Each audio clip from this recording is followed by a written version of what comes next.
नमस्कार.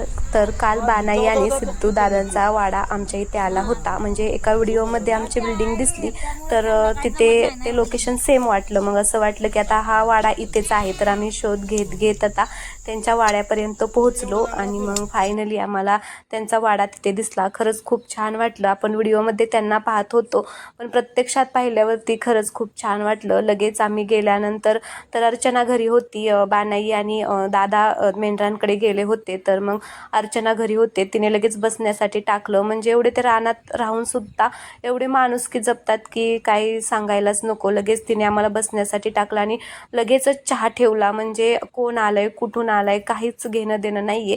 ते आपल्याला भेटायला आलेत, सबस्क्रायबर आहेत म्हटलं की लगेच आमच्यासाठी त्यांनी मस्तपैकी दुधाचा गरगरीत चहा ठेवला.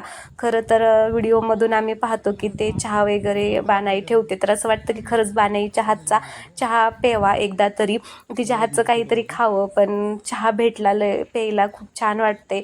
नंतर मग त्यांच्याबरोबर आम्ही फोटोसुद्धा काढले. खरंच बानाई आणि ज्यावेळेस बानाई मेंढराकडून आले तिला पाहून तर मन भरून आलं. म्हणजे किती छान वाटते फिलिंग, एक नातं जुळले व्हिडिओच्या द्वारे. त्यामुळे खरंच खूप छान वाटलं. मग छान छान फोटो काढले आणि एवढं दमून आली होती तरीसुद्धा जाताना म्हणत होते नाश्ता करून जा, पण आम्हालाच वेळ नसल्यामुळे आम्ही तिथून निघून आलो. तर हा छोटासा व्लॉग आठवण म्हणून मी चॅनलवरती अपलोड करते. आवडला तर नक्कीच तुम्ही एक लाईक करा. धन्यवाद.